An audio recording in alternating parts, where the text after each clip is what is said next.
Welcome to this week's video. The astute amongst you may have noticed that I'm wearing the same t-shirt as I was in the last one. Well, I'm going to let you in on a little secret. I recorded this one straight after the last one. Don't tell anyone.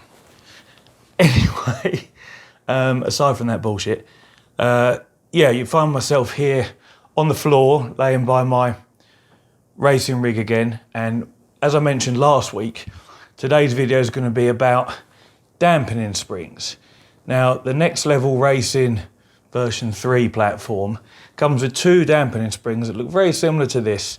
In fact, I've got two here, and of course these others. So 3 springs I experimented with on this one. I'll put up a picture of the Next Level Racing platform now so you can see where they are fitted to that. But basically, they fit them.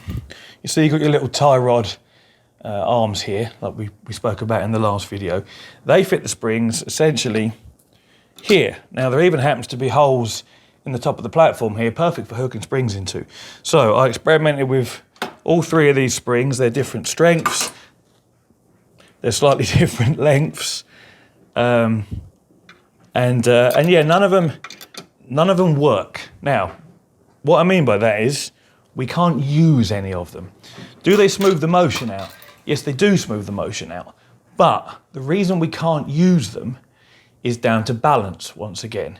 And I'm gonna get up off the fucking floor because this is uncomfortable and explain to you why that is. But you've seen where they would fit. I had one either side, just like the Next Level Racing one, and we can't do it. So let me just stand up and I'll explain why we can't do it.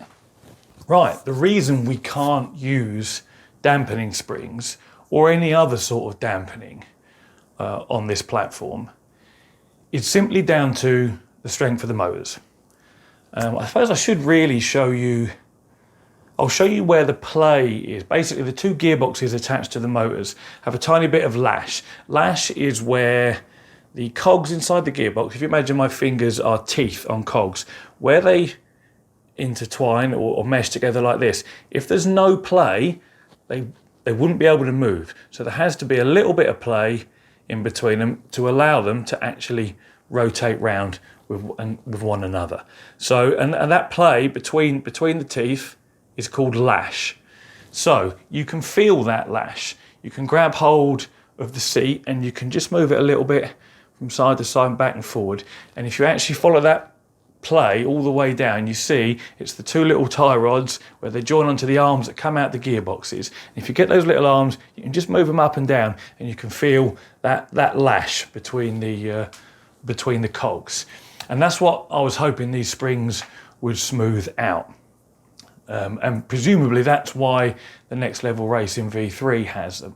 But the issue we have with this one is that if you add springs to either the back of the platform where the 2 tie rods are and where the motors are, or the other end or anywhere in between along, you know, front to back, and you can add the springs wherever you want, it adds a downward force, which is the equivalent to weight. And as I demonstrated in the how to balance the platform video, if the weight is not centered, the platform will not function. It won't have the strength to lift you or move you around. So if you picture this, if we put 2 springs at the back, just like on the Next Level Racing one, same position, and you use springs that are strong enough to take up that lash, which means they need to be strong enough to shift your body weight, or at least a portion of your, well, yeah, not your whole body weight because you're balanced and the weight goes straight down the middle, but they need to be strong enough to at least move a portion of the driver's weight to keep the seat either back, so the teeth are down like that, or if you have them at the front, they come up and the lash will be taken up in the up. This isn't the best description, but you get the, hopefully you get the idea of what I'm saying. The play needs to be taken up by the springs. Now, the springs need to be so strong to do this that they're effectively adding weight to either the back or the front of the platform, which puts the platform out of balance. It's no different to me moving the center of gravity back so that I'm always sat in the backwards position. That's all the springs are doing, just holding it down. which of course means the platform's not balanced anymore, and it means it then won't be able to lift your weight and move backwards and forwards, left to right, as freely and as balanced as it should, and possibly not at all. So this is why there are no dampening springs on the M2 Motion platform. I actually spoke to DOF Reality about this. They said they had experimented with springs and with pneumatic dampers or hydraulic dampers, but they don't work. They didn't explain to me why, and I thought, oh, fuck it, I'm gonna have a go myself. It's not that complicated.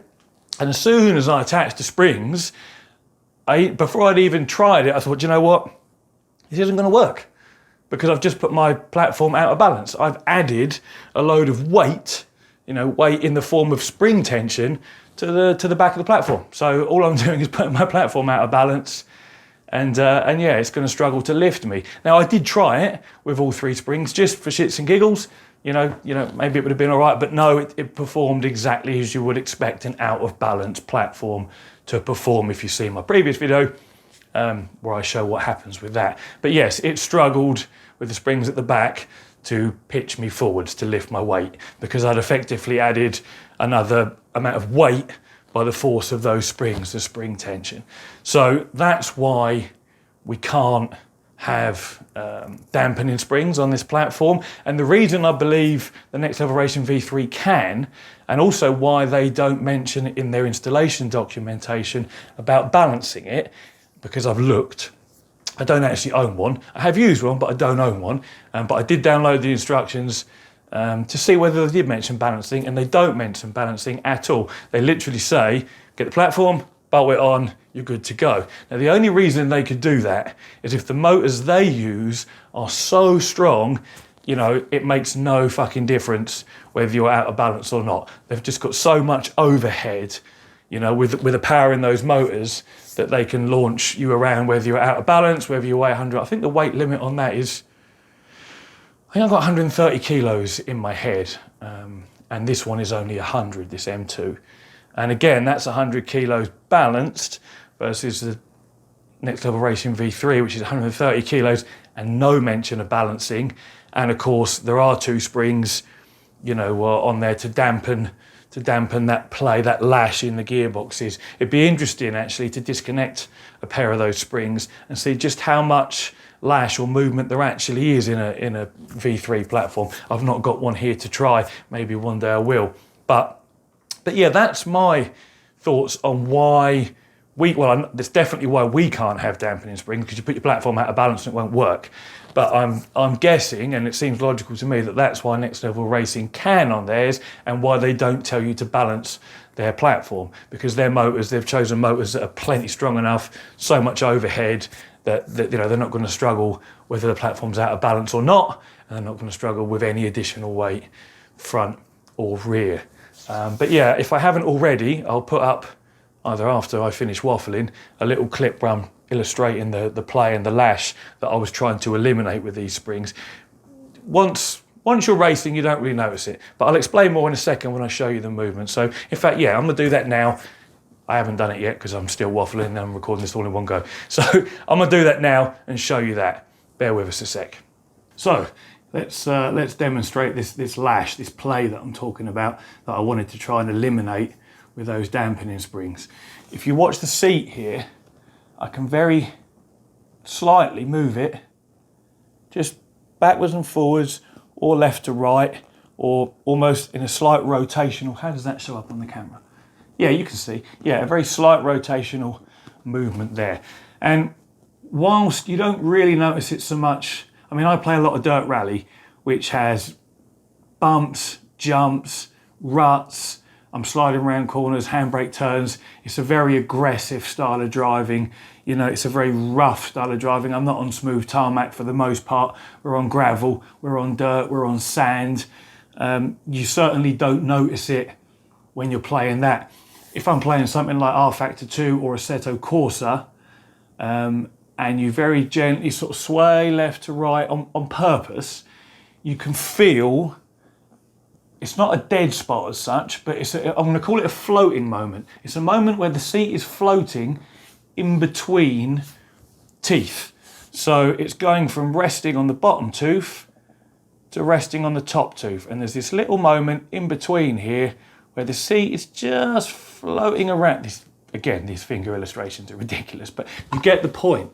There's just that little moment in time where the seat, or where the teeth in the gearbox is, and either resting on one or the other. It's whilst the motor's transition from one rotational direction to the other direction. That's where this plays, and for that moment the seat's kind of floating. So that's what I was hoping to try and smooth out a little bit, and I'm guessing the Next Level Racing V3 doesn't have quite so much of that because of those dampening springs. I've had a brief go on one, but to be honest, I hadn't got this at the time, so I wasn't thinking about comparing it. I was just enjoying the fact that it was a motion platform. So I'm just going to get the camera and show you where the movement actually is as well before I sign off. So just give us 2 ticks and we'll do that as well. Here's our little gearbox arm. Let me see if I can move it up and down. Oh, it's really hard to keep the camera still and move it, but I don't know whether that's going to show up because I'm wobbling around. Oh no, wait. This is fucking worst YouTube video ever. Okay, there we go. You can... Is it in shot? I have no idea. Hopefully you can see there that little arm just moving up and down, up and down. Now, that is our gearbox lash. That's where the movement actually is. So aside from perhaps a different type of gearbox on the end of the motors, there's no easy way to get rid of that, and we're just going to have to live with it. But yes, there we go. That's this week's video. Thanks again for watching. I hope you found it interesting. There'll be another video of some sort next Friday, probably sim racing related as well. But any questions about this, any thoughts, you know, put them in the comments, and I will reply because I am watching these. And as I said in my last video, I'm a new channel. Throw me a subscription if you can. If you find it useful, I'd really appreciate it. And I'll catch you in the next one. Have a good day. Cheers.